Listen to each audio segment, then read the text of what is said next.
बिस्मिल्लाहिर्रहमानिर्रहीम अस्सलामुअलैकुम। Welcome to B&S food court. उम्मीद करता हूँ आप सब खैरियत से होंगे।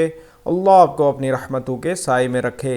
आज मैं आपके लिए लेकर आया हूँ परफेक्ट दानेदार बीफ कौरमा, जिसकी बोटी बोटी होगी, जायके से भरपूर और खुशबू होगी ऐसी लाजवाब कि जैसे अभी अभी कौरमे की कोई देग खुली हो। बेहतरीन बीफ कौरमा की वीडियो को एंड तक ज़रूर देखिएगा ताकि कोई टिप एंड ट्रिक मिस ना हो जाए। चैनल को कर लीजिए सब्सक्राइब। तो चलिए स्टार्ट करते हैं। बिस्मिल्लाहिर्रहमानिर्रहीम। 1 कप ऑयल लेंगे और इसमें शामिल करेंगे बारीक स्लाइसिस में कटी हुई 400 ग्राम प्याज। एक बात आपने याद रखनी है कि जितना थिन स्लाइसिस में प्याज कटा होगा उतना बरिस्ता क्रिस्पी बनेगा। 1 टीस्पून नमक डालकर इसे लाइट ब्राउन कर लेंगे। अल्हम्दुलिल्लाह प्याज लाइट ब्राउन हो चुका है, अब इसे निकाल लेंगे। प्याज को फुली ब्राउन करके नहीं निकालना, वरना ये ठंडा होकर डार्क हो जाएगा। इसलिए जो ही प्याज लाइट ब्राउन हुआ है हमने इसको निकाल लिया है। माशाअल्लाह प्याज का परफेक्ट कलर आया है। अब इसे साइड पे रखते हैं और चलते हैं अगले स्टेप की तरफ।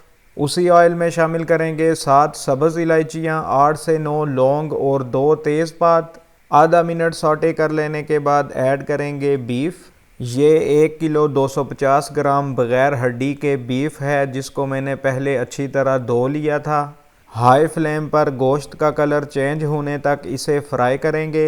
अल्हम्दुलिल्लाह गोश्त का कलर चेंज हो चुका है। इसने तकरीबन 4 से 5 मिनट लिए हैं।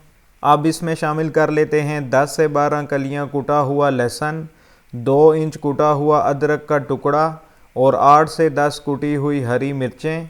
लहसुन का कच्चापन दूर होने तक इसे पका लेंगे।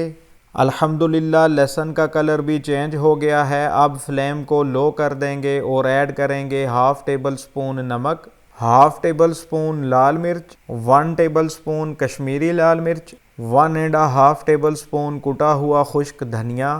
2 से 3 मिनट मसालों के साथ अच्छी तरह गोश्त की भुनाई कर लेंगे, साथ साथ हिलाते भी रहेंगे। इस पॉइंट पर 2 से 3 टेबल स्पून पानी शामिल करेंगे ताकि मसाला जले नहीं।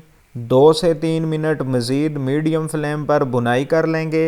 अल्हम्दुलिल्लाह भुनाई अच्छे से हो चुकी है। देखिए ऑयल भी सेपरेट हो गया है। अब इसमें डाल देते हैं बग़ैर फेंटा हुआ 350 ग्राम दही। अगर कौरमा दानेदार चाहते हैं तो कभी भी दही को फेंट के ना डालें। ये वो टिप है जो अक्सर लोग मिस कर देते हैं। अब इसे कवर करके 40 टू 45 मिनट्स के लिए लो फ्लेम पर पका लेंगे ताकि गोश्त 95% तक गल जाए। इस दौरान अगर आपका गोश्त नहीं गल रहा तो आप 2 कप गर्म पानी शामिल करके भी इसे गला सकते हैं। 45 मिनट्स के बाद इसे देख लेते हैं। अल्हम्दुलिल्लाह गोश्त 95% तक गल गया है और पानी भी ड्राई हो चुका है। अब इसमें शामिल कर लेते हैं जो प्याज हमने फ्राई किया था उसका पेस्ट। प्याज को बग़ैर पेस्ट किए हाथ से चूरा करके भी शामिल कर सकते हैं। और साथ ही जाएगा इसमें खुशबू के लिए मसाला, जो कुछ यूँ है। 1 टेबल स्पून खुश्क धनिया, हाफ़ टेबल स्पून सफ़ेद ज़ीरा, 1/4 जायफल, 1 जवित्री, 7 से 8 लौंग, 2 टुकड़े दारचीनी और 1 बड़ी इलायची। इन सब को एक साथ ही पाउडर कर लिया था। 1 से 2 मिनट के बाद 3/4 कप पानी शामिल करेंगे और इसे कवर करके 10 मिनट के लिए लो फ्लेम पर पका लेंगे। तकरीबन 10 मिनट के बाद इसे देख लेते हैं। अल्हम्दुलिल्लाह खुशबूदार दानेदार बीफ कौरमा तैयार हो चुका है। अब फ्लेम को ऑफ़ करके इसे डिश आउट कर लेते हैं।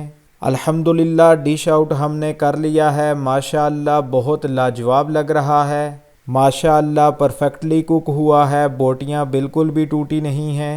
अगर वीडियो पसंद आई है तो वीडियो को लाइक और ज़्यादा से ज़्यादा शेयर कीजिएगा। चैनल को सब्सक्राइब करना और बेल आइकन का बटन प्रेस करना हरगिज़ ना भूलिएगा ताकि हर नए आने वाली वीडियो का नोटिफिकेशन आपको बर वक्त मिलता रहे। इसी तरह हमारे चैनल पर और भी बहुत सी रेसिपीज़ मौजूद हैं, वो भी ज़रूर ट्राई करें। मुझसे तो रहा नहीं जा रहा, तो चलिए जल्दी से बीफ कौरमा को टेस्ट कर लेते हैं। बिस्मिल्लाहिर्रहमानिर्रहीम। एक नवाला बना लेते हैं। बहुत ही मज़ेदार है, बहुत ही लाजवाब है। माशाअल्लाह गोश्त फुली गला हुआ है और ग्रेवी भी बहुत टेस्टफुल है। आप भी इस रेसिपी को ज़रूर ट्राई कीजिएगा और कमेंट बॉक्स में अपने फीडबैक से आगाह कीजिएगा। इसके साथ ही अपने और अपने प्यारों का रखिए ख्याल। अगली वीडियो तक मुझे दीजिए इजाज़त। अल्लाह हाफिज़। अस्सलामु अलैकुम।